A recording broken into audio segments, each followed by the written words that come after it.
Shalom, chers amis auditrices. Shalom, chers amis auditeurs. Nous sommes là cette semaine pour poursuivre avec le thème partie de zéro ou de grande victoire. Et aujourd'hui, c'est la deuxième séance où nous allons poursuivre les points fondamentaux du succès à partir de zéro. Nous avions parlé de la vision et de la passion. Et aujourd'hui, nous allons parler du travail acharné. Le travail acharné ne vient pas seulement du jour au lendemain, mais c'est sur une longue durée. C'est le fruit d'un travail constant et d'efforts soutenus. Vous savez, on peut dire qu'on travaille alors qu'on ne fait rien. Quelqu'un peut prendre les choses écrites et aller se coucher et dire qu'il prie. Oui, vous pouvez jeûner une semaine, 2, 3, même 40 jours. Je ne voudrais pas décourager ceux qui ont l'habitude de jeûner. C'est très bon. De dédier son entreprise à Dieu par un jeûne. Je suis d'accord. Mais la Bible dit prie et agis. Et si nous prions, nous sommes aussi appelés à travailler avec empressement, à travailler comme si c'était à ça nous sommes appelés, travailler de toute notre force. Regardez David, le roi, qui d'abord avait été berger. Dans son travail de berger, dans sa tâche journalière, quand il sortait avec le troupeau de son papa, il a appris tout dans cette tâche. C'est là qu'il a appris à combattre. Il a appris à souffrir. Il a combattu les bêtes féroces pour défendre son troupeau. C'est là qu'il a développé la patience et le courage. C'est là qu'il a eu la foi. C'est là qu'il a eu la foi pour combattre Goliath. Il savait qu'il a rencontré déjà les lions qui ne l'ont pas tué. Il sait que même dans la vallée de l'ombre de la mort, le Seigneur a été avec lui. Alors, il a terrassé Goliath. Et de là, le Seigneur l'a élevé.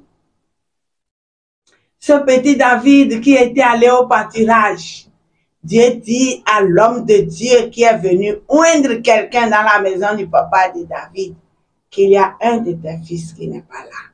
Et c'est David, le petit, que Dieu a élevé parce qu'il a travaillé. Il a travaillé de tout son cœur. Il a été acharné dans son travail. Il a travaillé de toute sa force. Il a travaillé comme si il n'avait plus rien à faire que ce travail. Il y a des gens qui se réservent de travailler. Ils travaillent comme s'ils travaillent. Quelqu'un les a taquinés. Ils pensent que, comment moi je vais travailler trop pour mon patron? Comment je vais trop travailler alors que ce n'est pas mon entreprise?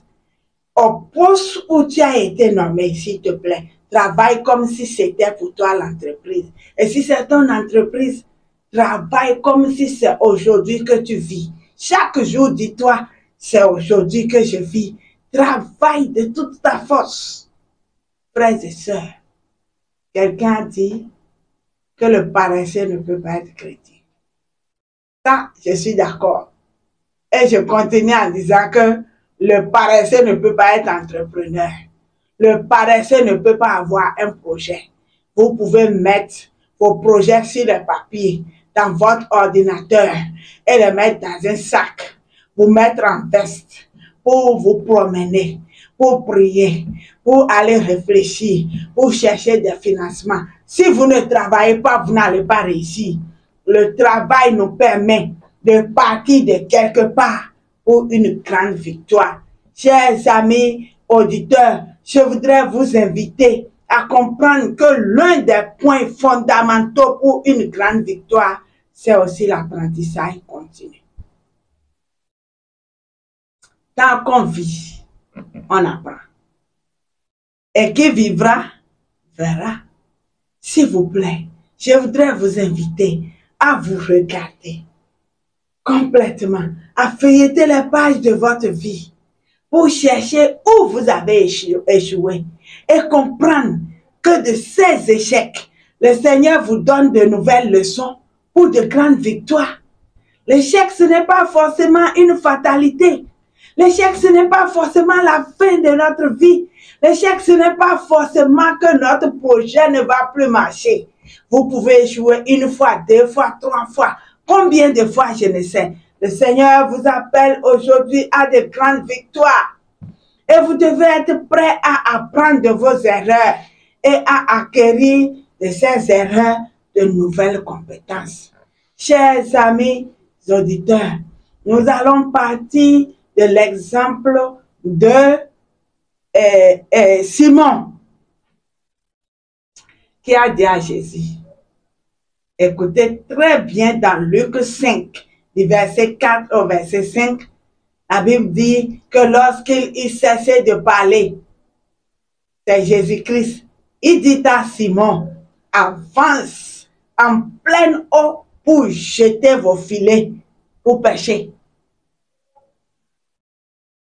Simon lui répondit, maître, nous avons travaillé toute la nuit sans rien prendre.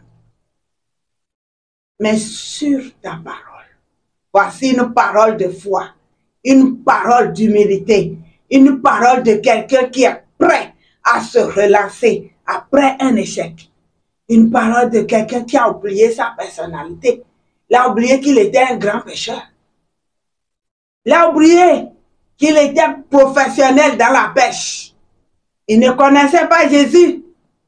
Mais quand Jésus est venu, il a dit avance, avance en pleine eau, va en profondeur, allez, va plus loin. Et Pierre dit, Simon dit plutôt, mais sur ta parole, je jetterai le filet. Alléluia. Voici une obéissance qui est une introduction à la victoire. Il avait échoué toute la nuit. Il n'a rien pris. Il a lancé ses filets. Je ne sais combien de fois. Une fois, deux fois, trois fois, peut-être plus. Chers amis auditeurs, peut-être que pendant que vous m'écoutez, vous revoyez une scène dans votre tête où vous avez échoué dans un projet. Vous avez commencé une activité commerciale et ça n'a pas marché. Peut-être que votre entreprise a connu une faillite terrible. Peut-être que vous étiez riche et vous êtes pauvre aujourd'hui. Peut-être que vous avez essayé et ça n'a jamais marché, alors que les autres réussissent. Peut-être que vous avez étudié et à la pratique, vous avez échoué. Vous êtes peut-être professionnel et pourtant, ça ne marche pas. Faites comme Simon. Déclarez par la foi que sur ta parole, dites à Jésus-Christ, sur ta parole, dites à celui qui vous a créé, je me remets à toi. Chers amis auditeurs, Pierre a été un exemple très fort.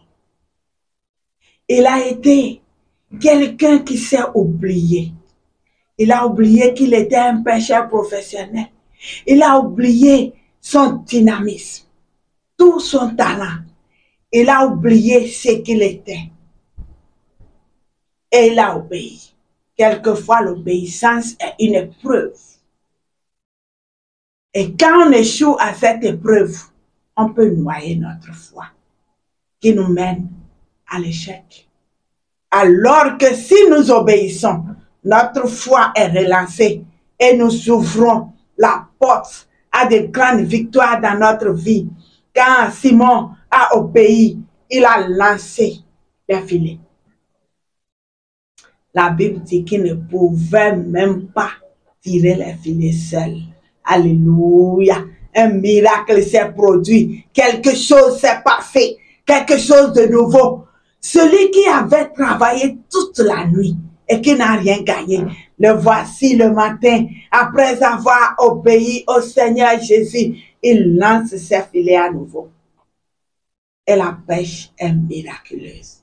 Peut-être que tu ne me crois pas.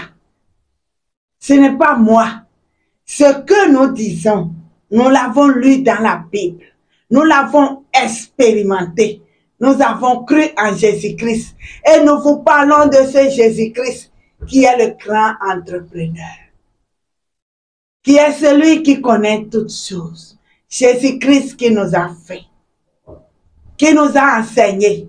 Jésus-Christ qui nous tient, qui nous invite à de grandes victoires. Jésus-Christ qui nous tend la main afin de partager ses victoires sur la croix où il a dit tout est accompli. Jésus-Christ qui a su tout faire. Il a été sur cette terre. Il a enseigné. Il a appelé des disciples. Et à Pierre particulièrement, il a dit avance en pleine eau. Lance tes filets encore. Et Pierre a obéi. Chers amis auditeurs, avant que nous puissions nous retrouver la semaine prochaine, je voudrais vous inviter à un exercice d'obéissance et de foi. Reprenez. Soyez prêts à apprendre à nouveau afin que votre dossier soit validé, afin que votre entreprise se relève à nouveau, afin que la victoire soit votre partage. Shalom. Et rendez-vous à la semaine prochaine pour la troisième partie de notre enseignement.